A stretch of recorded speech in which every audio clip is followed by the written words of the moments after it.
that don't know what a pitch deck could be, is essentially what you would show to an investor on how you would use the money that they would invest into your company or a business. It shows where you started, what's your value proposition, who are your competitors, and what sets you apart from the rest.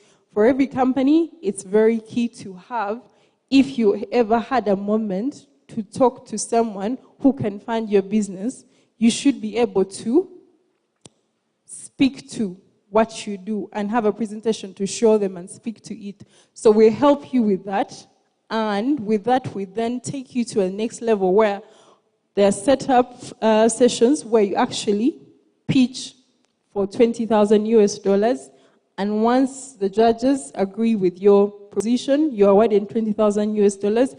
Please take keynote that this is a grant and it's not a loan.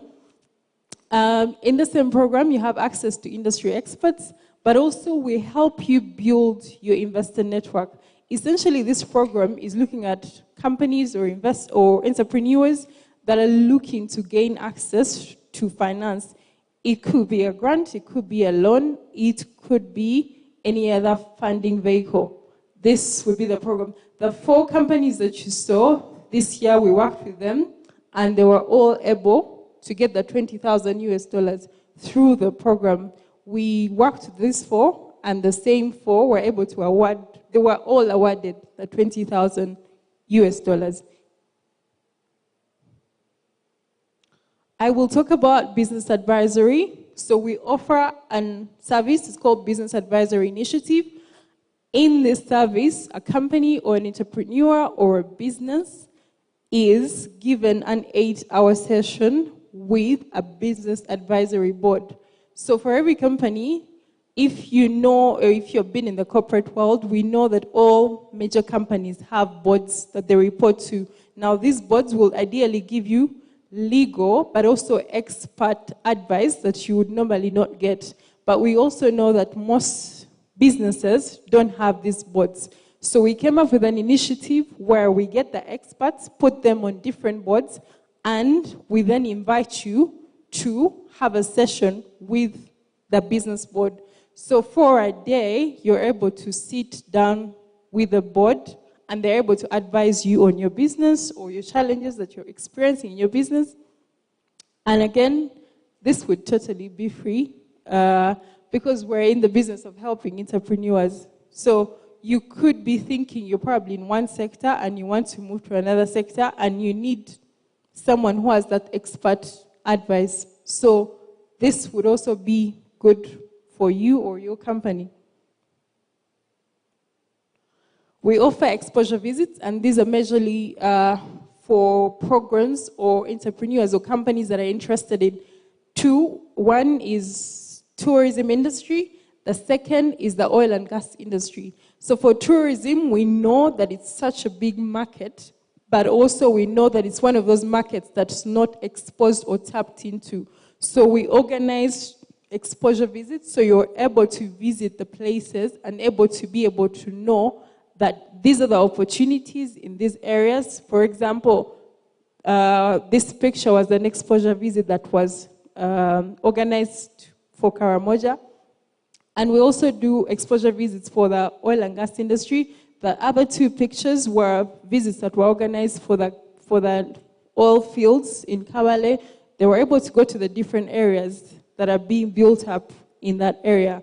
So in the Alberta and Graben area, we organize with the industry players, which is, of course, PAU, UNOC, and CNOC, because as an entrepreneur, you might not get the opportunity for you to be given permission to visit this by yourselves.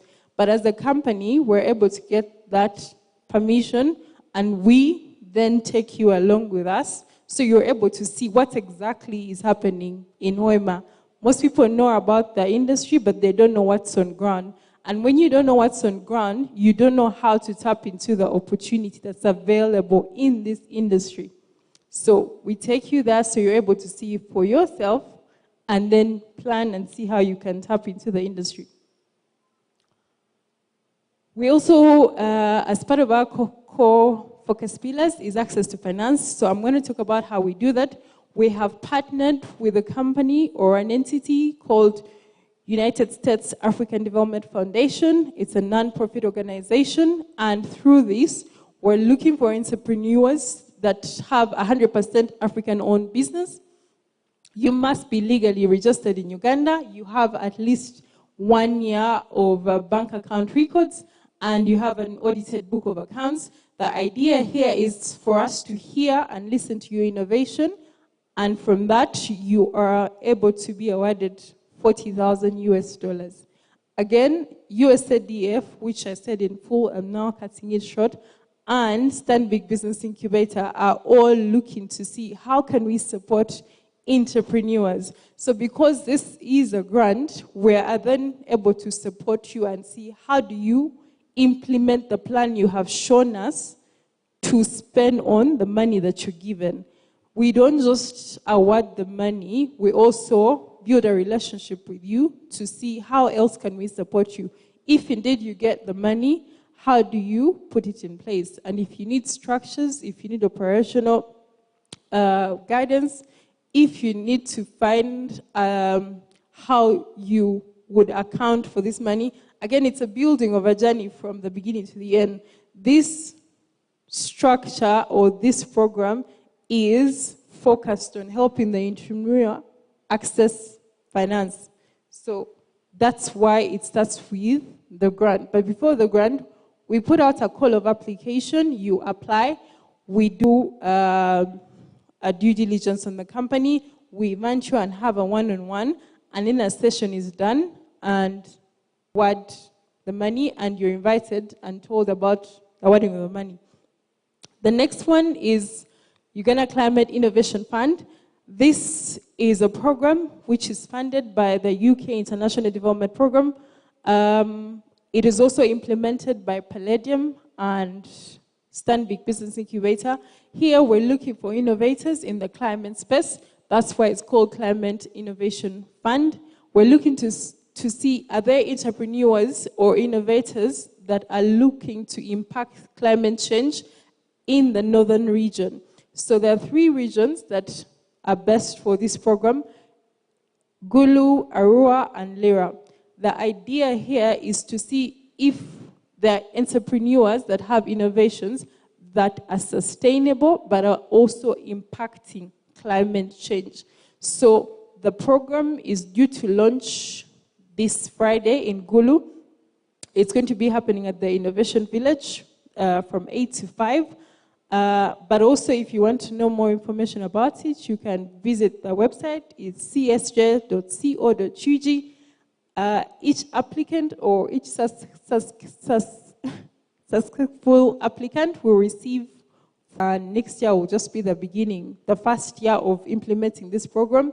So this is going to be based in Gulu, Lira, and Arua, but you can also be based in Kampala and have an innovation or an enterprise that's running in the northern region. The idea is to see how can we support entrepreneurs grow, but also implement friendly agribusinesses in the ecosystem.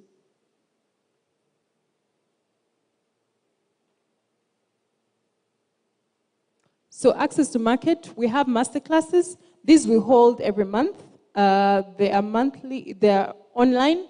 And in these masterclasses, we work with experts who either speak about marketing, either legal or compliance, or funding, and we invite them to share what they're looking for in a company or what would set someone aside from the rest.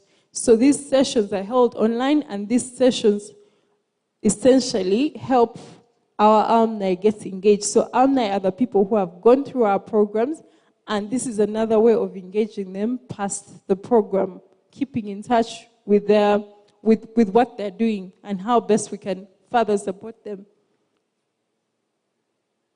Then we also have networking engagements. So with this, we usually hold events, and we have dubbed them incubator community events.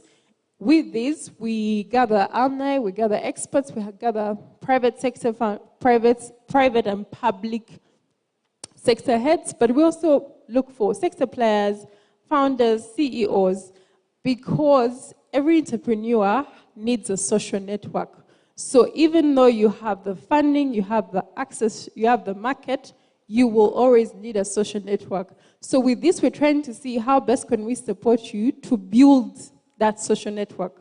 You might not be able to know about the opportunities, but if you come to such a gathering, you're able to connect with other entrepreneurs or other innovators and find opportunities. So essentially with this, we're trying to help entrepreneurs build their social capital or their social network.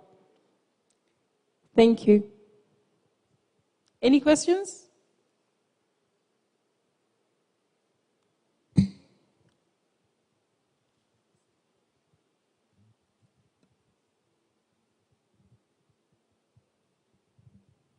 Thank you.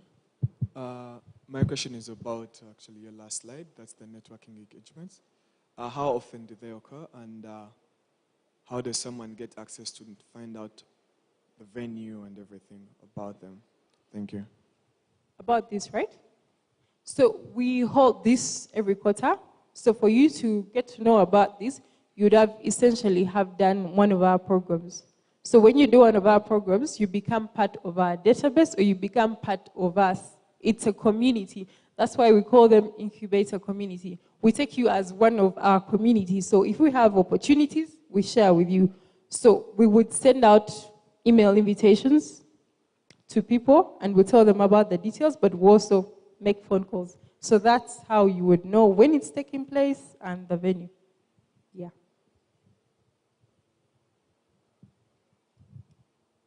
For the Uganda Climate Innovation Fund, how old is it for early stage businesses or is it for businesses that have been in existence?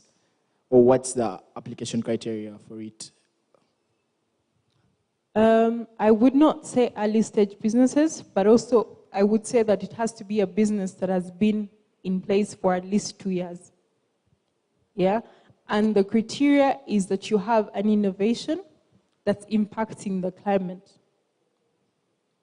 And also that innovation should ideally be based in the northern region, as I mentioned, Gulu, Lira, and Arua. Yeah.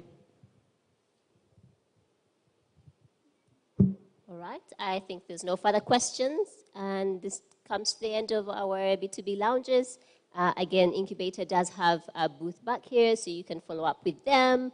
And yeah, thank you for being patient. If you check your program, the next thing starts at about 5. It's in the breakout room. If you're interested, it's a gamified conversation with Ottawa and other representatives run by the UNCDF. But thanks for joining us today. We hope to see you tomorrow. Please look out for what's relevant for you so we can see you then. Have a lovely evening.